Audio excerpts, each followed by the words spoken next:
All right, time to see what's inside. Not quite. We still need to get the place powered up. Find the remaining pedestals and plug in the power sources. I'm on it.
If we could not meet the sun's cruel embrace, perhaps we might rebuke it.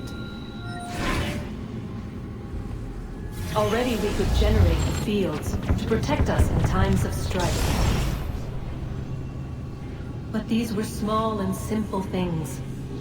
To replicate them on a scale the size of a world, we lack the energy to make it so. Half the world, they said then. It is better than none at all. We tried. Again, we failed. A quarter, they asked. Even this we could not do. A sixth, an eighth, a tenth, they cried. The answer was still the same. Perhaps in time a city might be spared. But it was time we did not have. So we moved on.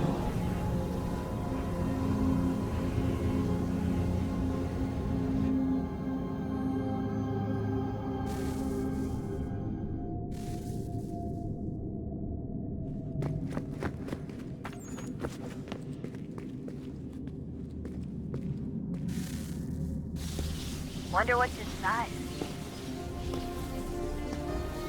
Only one way to find out.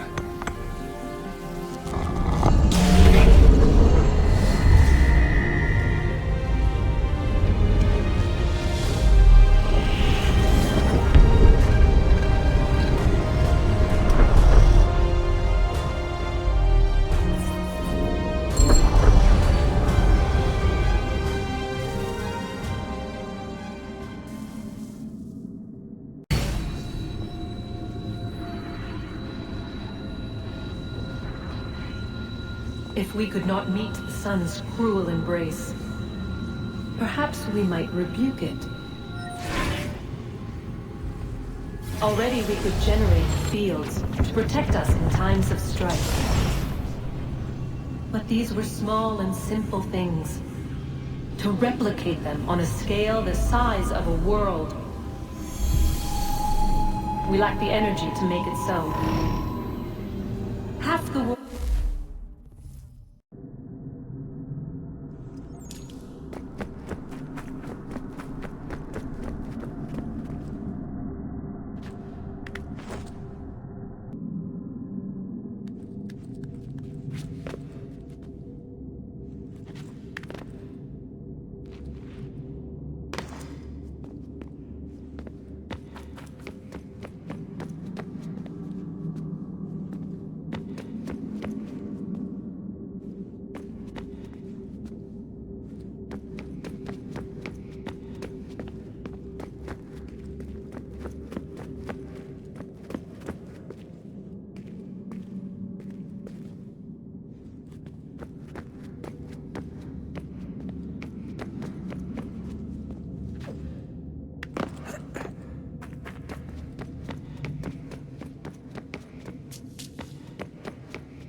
Is it fixed? Immutable? Certain in its existence and only awaiting discovery? Or might it be changed? Here we learned the answer, and thought that it might save us. They were used to command, to control, to own.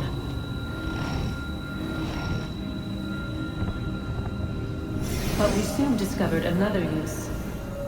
When enough sat in thrall and were told to believe, their thoughts took on form. What was imagined became real. If 100 minds could wish away a wall or create a tree, what might 1,000 do? 10,000? More? Might we change the consensus and will the thread away? We resolved to send one into the sky where it might illuminate us all. Once placed, a sentence would be uttered. Make us safe. In this way, we would change the consensus. We would save the world. But it never came to be. We sent a dozen of them skyward, but there was no way to maintain control, to direct the beam, to enthrall the world, to speak the words. Though this was strange and dangerous, what we tried next was worse.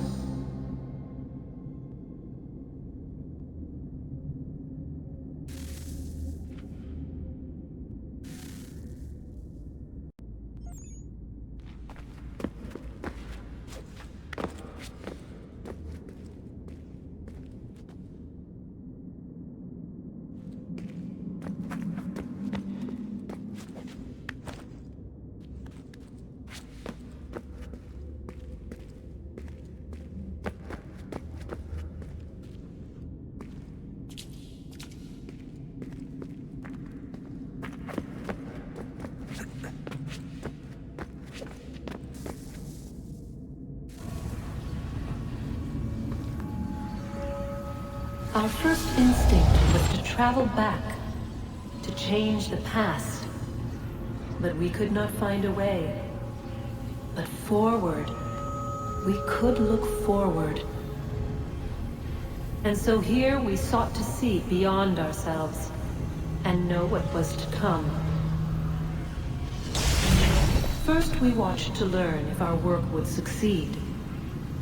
But the answer was always the same.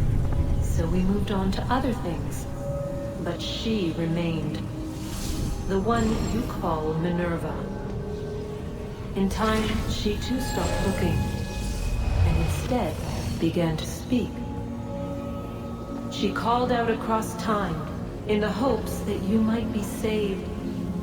She hid messages where none might find them, save for you and those within this place. Fascinating.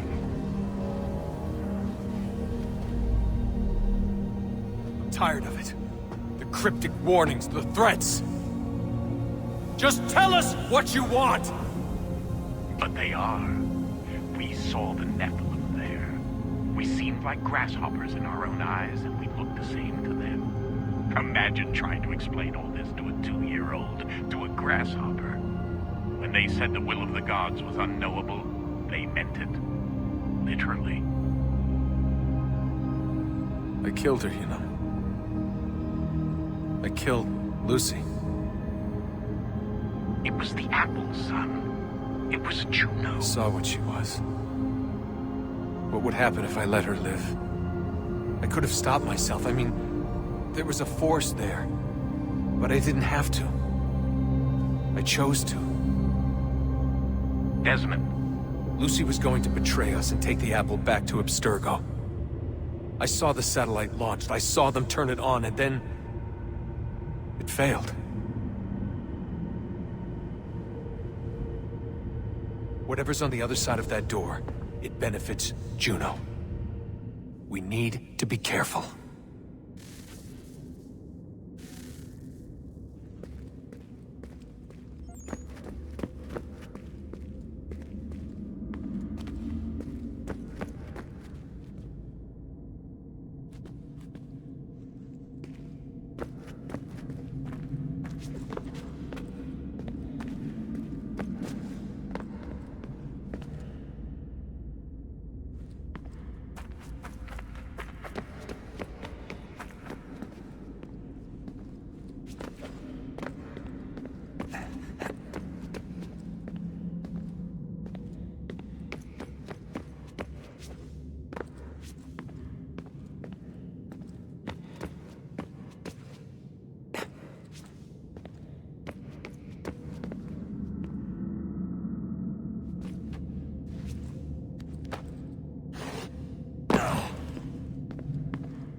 I'm telling you, there's something down here. Don't be daft. I don't know, maybe they were sleeping or something and we woke them. Some kind of cryogenics? Or hibernation. I mean, how do we know what the hell they were doing down here? They were working on a bunch of different solutions, but nothing worked. Just went from one to the next, and then... I don't know. They must have left at some point. After the end. I wonder what the world would be like if they'd succeeded. I'm more concerned about what it'll be like if we don't. Salvation. They found a way. Too late for them, but not for you. Sealed to protect it. Though now it bars your way. Find the key. The past will tell.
Approached.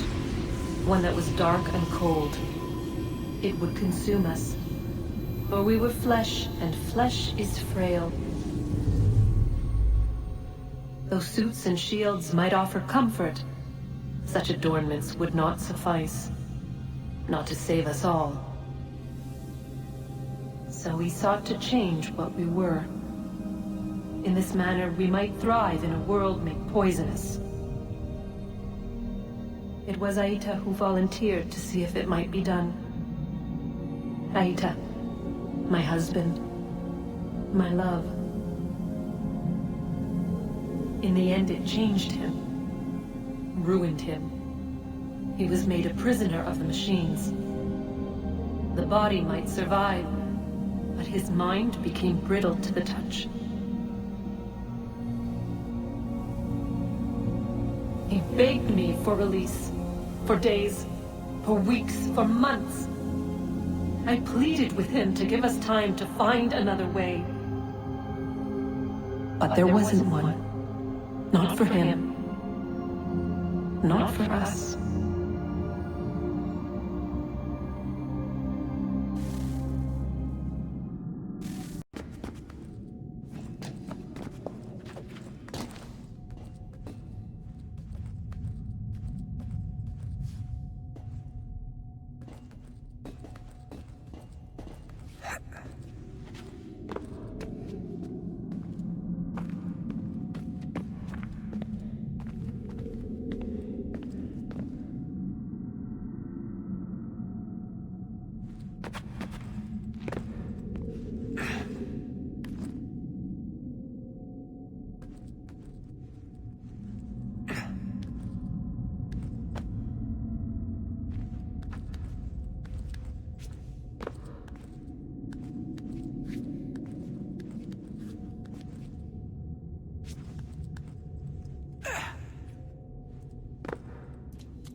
What is consciousness but a series of electrical impulses? And the body a vessel to hold these sparks. But it is weak. In time, it decays and crumbles into dust.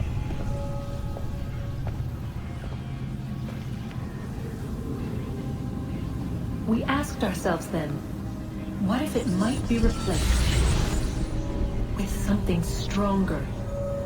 Something better. So we forged a new vessel, one that might endure. It proved easy enough to enter.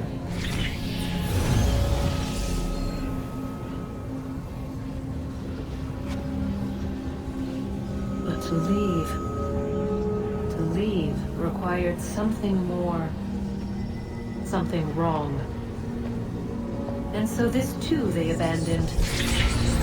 I wondered, though, were they right to turn away?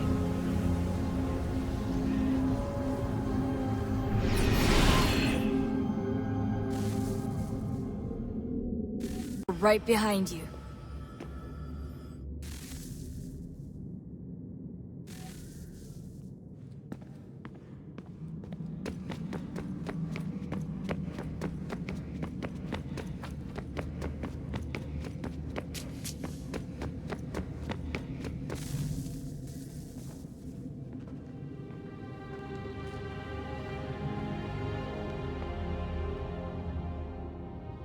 Moment of truth.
Yes. Come.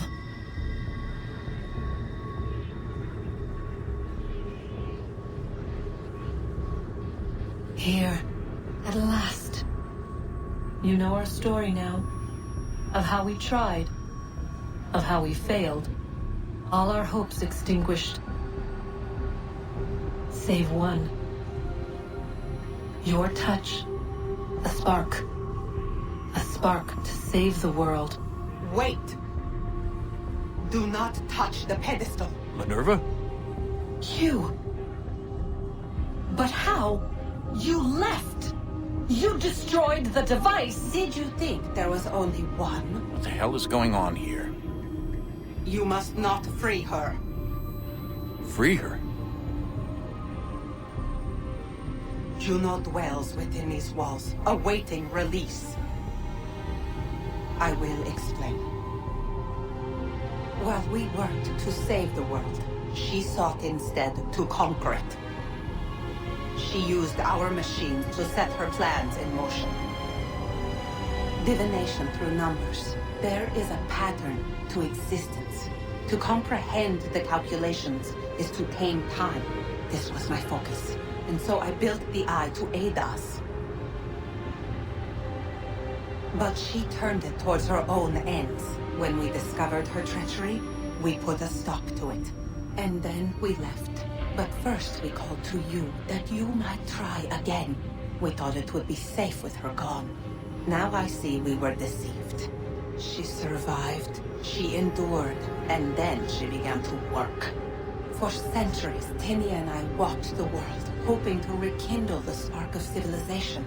We shared what we knew as best we could. We were not the only ones, but for all the power we wrought, still death would claim us. But before it did, I would have one last look to know if we had succeeded. That's how you're here now? I had hoped you might find this place and finish our work. But it is too late. You and the Templars have squabbled over our refuse. You have wasted centuries, and so you have lost your chance. You cannot hope to stop the end now, Desmond. Only to survive. She's lying! Only touch the pedestal and the world will be saved. Better the world burn than she be loosed upon it. Is that so? Show him then. But he will not understand. It is complicated. It is... Show me.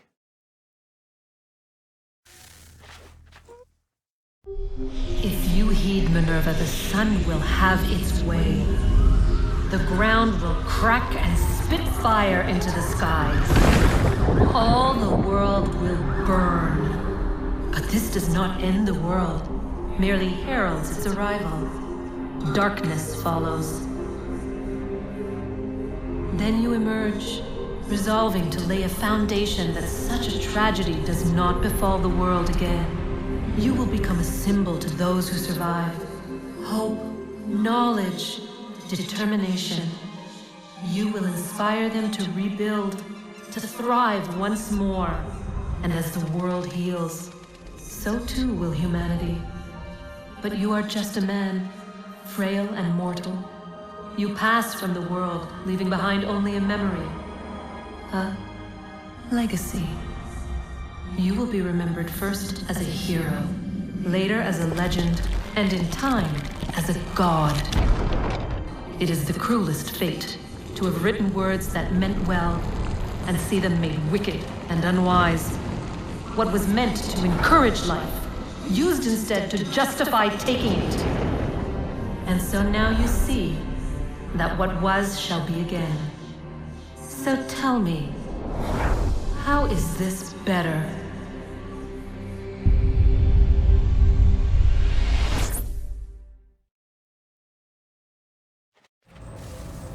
She would sacrifice you, sacrifice the world, for no other reason than to deny me vindication. They will enslave your kind, Desmond. Is this not why you fight? Is this not why you came here? To ensure more than just your race's future, but its freedom? What future? What freedom? Billions dead and the whole cycle begun anew?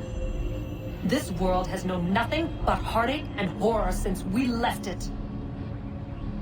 Our gift to them, and you'd see it all returned. Enough! You must not do this. Whatever Juno's planning, however terrible it might seem today, we'll find a way to stop it. But the alternative, what you want, there's no hope there. If you free her, you'll be destroyed. It will happen in an instant. There will be no pain. You mustn't. It's done, Minerva. The decision's made. Consequences of this mistake are yours to live and die with. You need to go. All of you. Now. Get as far away from here as you can. Come with us. We'll find another way. There isn't time. Son. You know it's true. It's already started. I need to do this now. So go. Go!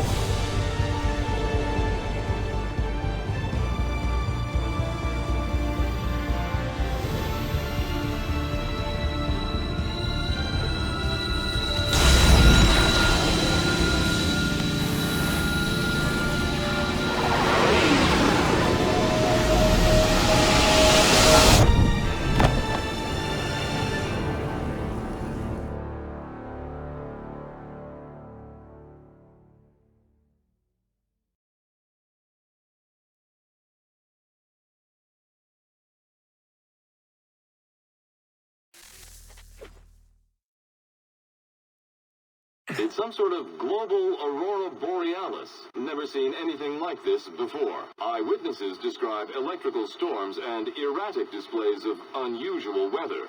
Residents are being asked to remain inside and wait for geological surveys are now reporting seismic activity throughout the Ring of Fire.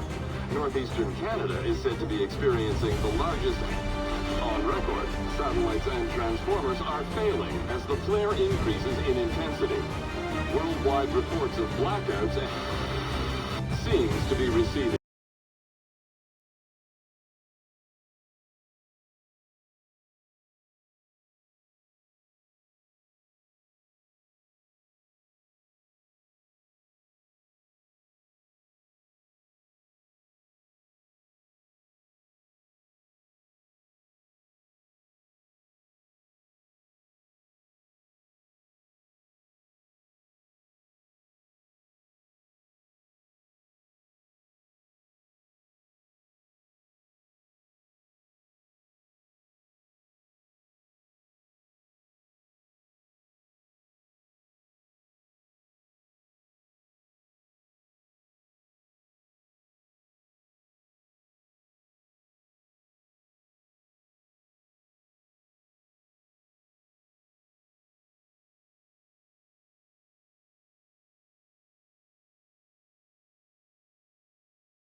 The world is saved.